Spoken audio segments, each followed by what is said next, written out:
Yo dudes! Welcome to Chowder, but not a typical seafood cheddar. This is vegetable and oil-free. This is an epic recipe we used to make in our cafe for years. One of the most popular dishes, and many people go, chowder, you can't make a chowder with like vegetable base, but this is sweet, creamy, delicious, and incredibly satisfying. And it's easy to make. We're gonna make this oil-free, and here we go. Okay, family-sized pan on a high heat. We've let it warm up. Really important with no oil is make sure the pan's super hot. So pan is hot, don't add moisture yet. We've chopped one red onion finely into little rounds. Ready for sizzle? Nearly. There was a little sizzle. Oh, there is a baby little sizzle. Okay, we've got 3 cloves of garlic and we've got a small red chili. We left the seeds in it because we like it hot, but leave it out if you don't. Okay, so right here we've got some veg stock. We're going to use this for frying it in slightly instead of oil. The benefit of using no oil is it means it's lower in calories and you still get just as much flavour from it. So it's lower in calories and all this basic whole food cooking is higher in fibre, higher in vitamins, minerals. So super healthy. Highly regular. And if you are looking for more oil-free recipes, we've got a good few on this channel. And we've got a whole course that's oil-free. It's called our Happy Heart course. And we've had maybe 15,000 people from around the world. Yeah, it's a great one. So we'll leave details below if anyone's interested. Yeah. So you see they're starting to brown ever so slightly. Don't be afraid of just give it that little bit of time. As you can see, Dave and myself often do struggle with patience, but just wait a little bit longer. They will start to brown, even they're starting to curl up and they're good to go. There we are, oh nice. So veg stock, in it goes. So the thing about cooking with water is it does evaporate. If it does evaporate, just add a little more. Next step, we're gonna add in the rest of our root veg. We have 3 small carrots. We're using a yellow one because we're super cool, but use whatever carrots you want. We also have Celeriac. Wow. Ooh, Dave, what's celeriac? Celeriac is the root of celery. It's very starchy like a potato. It's got lovely undertones, gives a lovely starchy potato taste with celery undertones. Okay, 1 leek we've chopped finely. Leek, many people go, ugh, leek. One of the sweetest of all vegetables and incredibly beautiful. Really Definitely is. one of my favorites. Just make sure and wash it well. Yeah. And we have the humble potato. We have 3 decent sized humble potatoes. Yeah, just give them a wash and make sure to keep the skin on. Skin on. Why would you leave the skin on, Steve? Most of my nutrition in the vegetables, are in the skin of the vegetables. So I've got probably about a good tablespoon of salt. And what we're gonna do is we're gonna sweat it. So tablespoon of salt, in it goes, give it a good mix. Time now to add a bit more flavour to Thyme or thyme? A bit more thyme. Oh, another funny joke. So we've got thyme here being the herb. This one we've had in the freezer. It makes it much easier to kind of take it all off. Yeah, just take the leaves off. We've got a few sprigs of thyme. Traditionally when we make this in the shop we'd use a bouquet garnier, but that's a bit, we want to make this easy. So put in your favourite herb of choice, any type of a strong herb. Thyme goes great, sage Thyme, goes really well. rosemary, sage. Any of the kind of stronger wintry herb. herbs. Another root veg we have here that I just forgot to put in there was a whole bulb of fennel. Worth seeking out, adds just another different flavour profile. Pop it in if you can get it. So this is a really veg-tastic dish. It really is. It's so full of veg.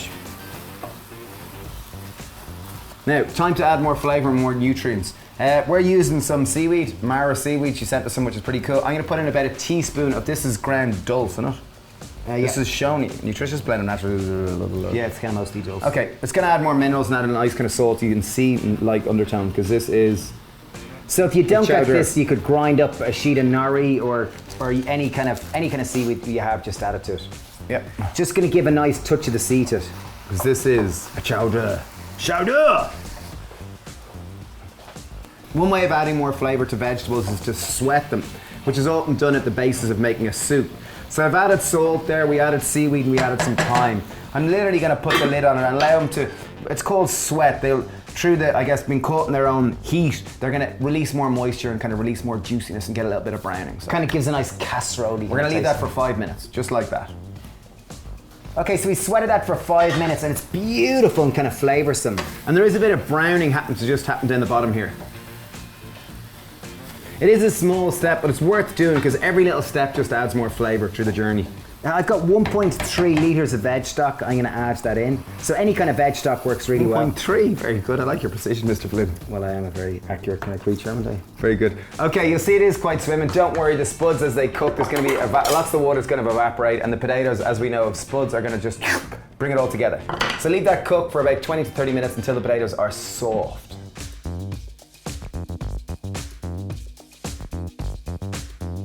Dave had to head off, he had to bring his kids to the dentist, so I'm finished this one solo. But check it out, so it looks beautiful. So this has been boiling for about 20 minutes. You'll see the veg are kind of nice and soft. The potatoes, they still have their form, but they're still soft. They're breaking up nicely. You can see everything's just, and even when I taste it, it's delicious. Okay, time to take this to the next level. Okay, at the moment there's a lot of root vegetables, it's very veg-tastic. Time to add some protein and some more just bite to it. So I have 1 tin of bean of choice. We're just using a black-eyed pinto bean, butter beans, navy beans, cannellini beans, whatever you have. Just drain and rinse it, in it goes. That's a 400ml can. Just give it a little mix round. Time to make this chowder creamy. We're gonna use coconut milk. Don't worry if you're kind of going, coconut milk in a chowder, that's not gonna work. It actually doesn't end up tasting that coconutty and it ends up being delicious. So 1 full 400ml can of coconut milk. Choose full fat because it's gonna be creamier and just more satiating.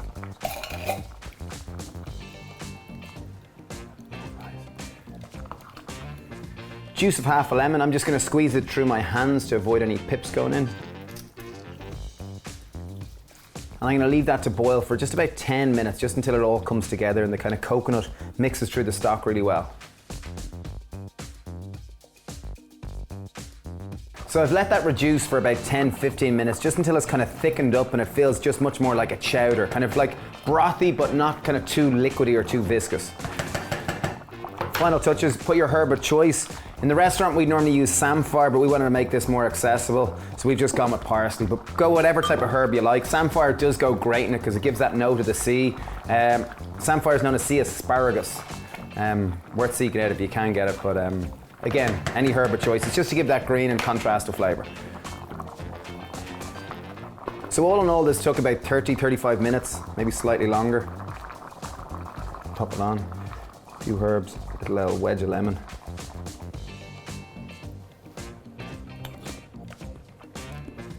I love this dish. It's beautiful, it's simple, it's light, it's creamy. There's a nice bang of pepper off it, there's a nice bang of chili off it, a little bit of citrus coming out. It's beautiful. It hits so many of the flavour notes. I love this recipe, I think it's fab.